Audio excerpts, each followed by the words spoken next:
நிலை பெயராது சிலை போலவே நின்று நிலை பெயராது சிலை போலவே நின்று நேரமாவதறியாமலே மிக வினோதமான முரளிதர என் மனம் அலைபாயுது.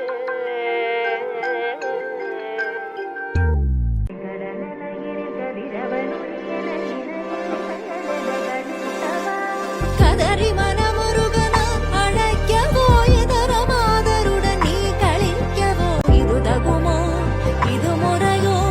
இது தர்மம் தானோ